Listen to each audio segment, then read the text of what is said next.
Hi everyone, my name is Stephanie and Korey, pronouns are she, her, and I am the Vice President of Programs here at AYA. And hello everyone, my name is Korey Mills. My pronouns are he, him, and I am the drop-in manager here at AYA. We're up front in our triage area here at AYA. This is kind of where our staff come in, our youth enter the space. When you first started, this place was called HQ. How would you describe what drop-in was like back then? So drop-in, when it was actually HQ, I think it was a resource center, but it was just more for like basic needs. You know, I think we were just starting that era of community partners in the space, outreach and things like that. So when I first started, we were just supporting them with just basic needs and also connecting them with resources. So it was just more kind of like, you know, you just help them as you go. How has the mission or culture changed since then, like from then to now? Wow, I think, so when we implemented our core values, I feel like as AYA, those 4 core values are, I wouldn't say it's different from HQ, but I think we put an emphasis on our core values. And I think that's kind of like the biggest difference. All right, Steph, so you used to be the drop-in manager, but now as the VP of programs, what are you excited to do or accomplish in this bigger role that you have? Ooh, I guess I'm more excited to connect the community. It's like I've been in the nonprofit world for over 20 years, and so I think my role and my time is to like truly just bring the community and all of my networking and all of my friends and partnerships and just bring us together. Because of course we can't solve this problem alone. I want us to continue to grow so that we can continue like being able to help youth dream whatever path that they want to be on. What do you miss about being a drop-in manager? Ooh, that's, oh God. I miss the fun. Like I really, really do. Like I miss like hanging out with the youth, joking with the youth. Like I used to have them like lined outside of my office, just like ready to like tell me about what happened, the tea, the drama, the gossip, just like, I don't know why that like gave me life. And it's just like, and then because a lot of them of course are like half my age, it's just like having fun with kids all over again. Like you learn the latest lingo, you learn like who's mad at who's dating, but then you also get to like watch them grow and just excel and just like be happy. And like some of them will walk through the doors and not say a word to me and then walk out the doors crying because they're leaving us and they're not able to like talk to us all day, every day. So I miss the connection. I miss the relationships and being here and hanging out with the team and just really being able to like walk alongside you, like truly walk alongside them. All right, so our big question this year is why AYA? Do you have a story that answers this is why? Like this is why AYA is here and this is why I need to be here. Man, it's so many stories. I have so many stories that I think that I'll do one in particular. I had a youth named Kelvin, and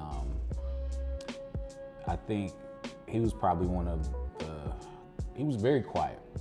I think even when he became a new member, he didn't even talk. You know, we had to like, hey, like, could you fill this out, please? Could you? And I think he didn't have any support, like any family, and I think he probably, he had like just a toxic relationships all over. And he came in and he would just be so quiet the entire time, like the entire time, probably like a month and a half until he was able to like, you know, he would ask for basic things, but it took probably like a month and a half for him to even have conversations or converse with someone. But I remember I was connecting with him and it was just basic stuff like, hey, if you need anything, let me know. Wouldn't say anything. Then days would go by, he would fill out a basic needs list and be like, hey, I just need some socks. Cool.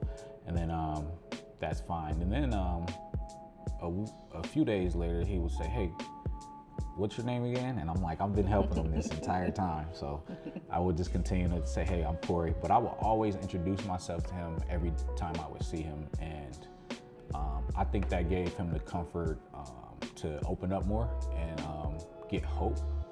And I think when you have hope and when you have some sense of fulfillment and urgency to want to do better, because you have the support, I think that goes a long way. Yeah.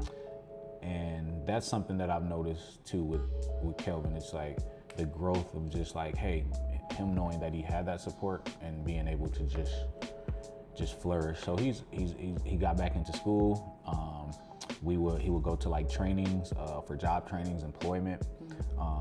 And I think the main thing is just hope. I've seen youth grow within 2 years from just having someone say, hey, you can do it.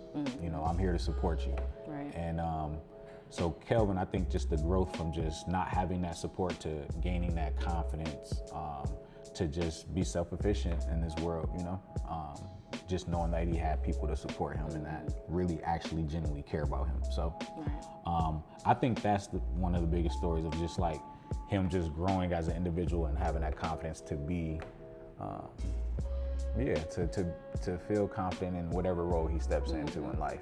And I think he would always say like, hey, you guys help me with that, and I appreciate that. So I think that's more important than me than any other thing. I think just helping them grow mentally and just live their life, you know. So Stephanie, how about you?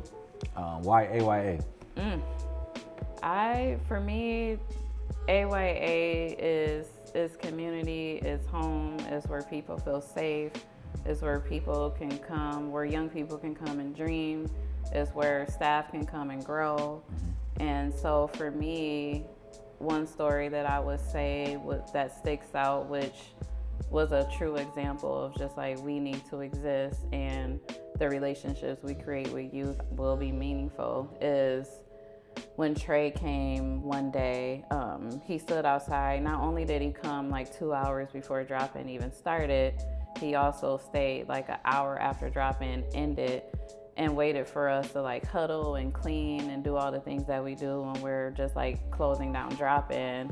And so we asked him, we were like, Trey, what do you need? Like, is it transportation? Is something wrong? Like, what, you're still out here. And he was just like, well, can I come in and talk to y'all real quick? And it just seemed like really serious. So we brought him in. And so the advocates and we just kind of literally sat out in this room, in the welcome room. And he was like, well, I just wanted to let y'all know that my mom passed.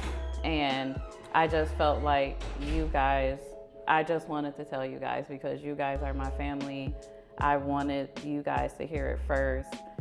And I legit had to get up and walk away. I just couldn't even, after he said it, I had to get up and walk away to just gather myself, because it was just not only did he trust us enough with that information and felt connected to us to even share that with us, it was like he sat and waited. And so if we didn't exist, what would he have done? Who would he have felt connected to share that with and be able to sit and grieve with us and us grieve for him. And so that when I walked away from that day, I was just like, yeah, this place has to continue. We have to stay around.